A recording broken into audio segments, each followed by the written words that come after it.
Bueno, abordando este preocupante tema, ¿no?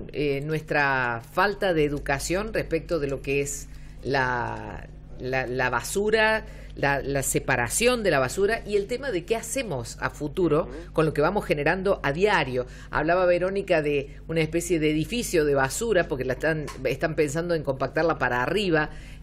¿Cómo lo ves vos a este tema?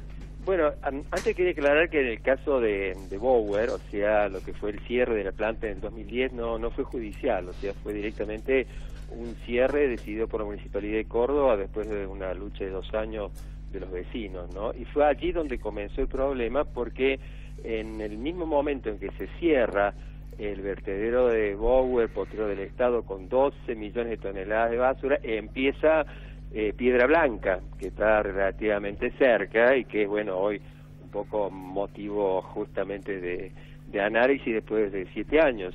Y lo que yo te puedo decir es que la misma improvisación que se dio en Bower hay un total de 9 fosas, obviamente todas llenas al momento del cierre, de las cuales 8 no tenían membrana, o sea, todo lo que se había descargado del suelo estaba libre, por tanto que el agua podía llevarse todos los contaminantes aguas abajo, ¿no? O sea, incluso al agua subterránea.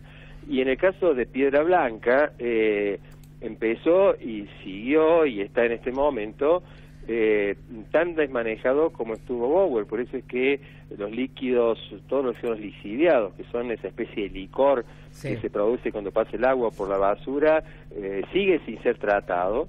Y tampoco se tratan, por ejemplo, los gases, que mucha gente no sabe que los gases de los vertederos se llaman CON, son compuestos orgánicos no metánicos, tienen muchas fracciones que son de riesgo para la salud, y tanto el lixiviado como la parte de gases no se trata en Piedra Blanca. O sea, no es solamente el problema de que está cerca de su capacidad de recepción, sino que también es un lugar que está siendo muy mal manejado. Me imagino que eso lo podrán ver los medios que visiten hoy el predio, en donde por lo menos las fosas 4, 5 y 6 son las que se ha construido la montaña de encima.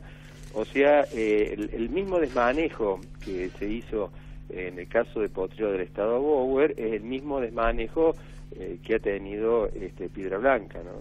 ¿Qué implica, Raúl, esto de que tengamos los piletones? Lo que me decían la gente que trabaja ahí, que son piletones de profundidad de 3 o 4 metros de líquido. O sea, 7 años que hemos juntado esto y que nunca se ha tratado. ¿Qué implica esto? Es que, fíjate vos,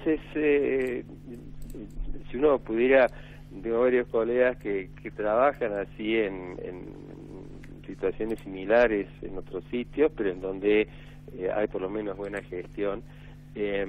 Realmente estarían muy sorprendidos de cómo se almacenan lixiviados. Imaginen que es una especie de licor que ha atravesado toda la basura con todos los contaminantes que ustedes se puedan imaginar, y que nunca se hayan tratado. Yo creo que lo que muestra es la absoluta improvisación con que se manejó Cormecor, y sobre todo la Municipalidad de Córdoba, porque Cormecor fue creado por la Municipalidad de Córdoba básicamente, más allá de los municipios que la integran, y está detrás de todo esto. Ahora, Raúl, faltan 4 o 5 meses. ¿Qué hacemos? Es decir, está bien, lo ideal es que se trate y toda la historia, pero en 4 o 5 meses los camiones no tendrían dónde depositar la basura del día a día. ¿Cómo se soluciona en la urgencia esta situación? Primero, creo que está bien el planteo en el sentido que estamos en un callejón sin salida, y en un callejón sin salida complicado. ¿Por qué? No solamente porque hay un límite para Piedra Blanca, sino que Piedra Blanca se ha manejado muy mal, o sea que no es tan simple como decir, bueno, expando o traslado los residuos, porque al estar desmanejado va a tener que hacerse la remediación, que tampoco se hizo, por ejemplo, el caso de Bower. Decía camino bastante complicado porque el predio donde Cormecor quiere instalar, que es cercano a la zona de Alto del Durazno, con lo que pasó Taim quedó claro de que está expuesto al mismo riesgo de Taim. Por lo tanto, el lugar ese realmente está tremendamente complicado porque no fue una buena elección. Entonces, yo coincido en que estamos en un callejón sin salida. Ahora, lo que no me parece razonable es que de pronto ese callejón sin salida lo tengamos que estar analizando todos, cuando Cormecor, la municipalidad, y bastante antes del año 2010, podrían haber realmente tenido la inteligencia de ir viendo cómo se resuelve este problema, porque cuando se cierra Bower, se pasó apresuradamente a otro sitio de una forma muy improvisada, y por lo visto va a pasar exactamente lo mismo ahora cuando se colmate Piedra Blanca. O sea, no me parece justo de pronto que o la propia sociedad o las organizaciones que tengan que hacerse cargo de la falta de una política de Estado, porque eso es lo que está pasando. O sea, no ha habido una política de Estado para responder a esta pregunta que vos estás haciendo, y sería muy temerario de mi parte, imagino que otros especialistas igual, de decir tal o cual sitio es, porque en realidad esto es algo que debió ir haciéndose en el tiempo que corresponde desde la propia municipalidad, porque aparte para eso los ciudadanos le pagamos el sueldo al señor intendente, y le pagamos el sueldo a todos los distintos jefes comunales, intendentes de Cormecor, y es para que manejen bien la cosa que obviamente no han hecho en estos últimos 20 años, no solamente la gestión Mestre, sino las gestiones anteriores, ¿no? Raúl, vos hablas, he escuchado hablarte de zonas sacrificadas, como que de alguna manera los gobiernos de turno han elegido siempre esta zona. Sí, es para quienes hacemos mucho terreno, o sea, conocemos toda la zona.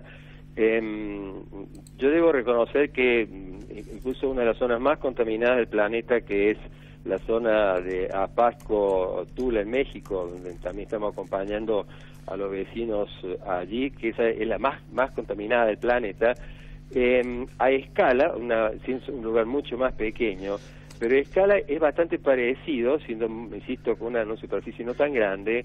Lo que pasa en esta zona, porque es como una zona que va desde los barrios del sur de la ciudad de Córdoba hasta las zonas de Altos del Durazno.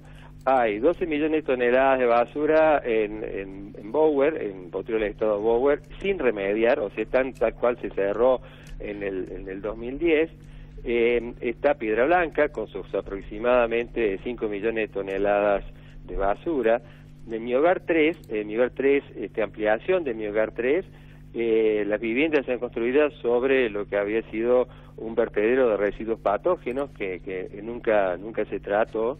En el caso, por ejemplo, también de esta zona, que decía zona de sacrificio, por ejemplo, funcionó un incinerador de residuos patógenos que manejaba Cliva, que es el grupo Rollo, que el grupo Rollo también es propietario de Taim, que es la otra planta, y agréguenle a eso una cantidad de cosas, desde una fundición de plomo que nunca se remedió en Bower, un piletón que tenía residuos líquidos industriales y peligrosos en la propia Bower.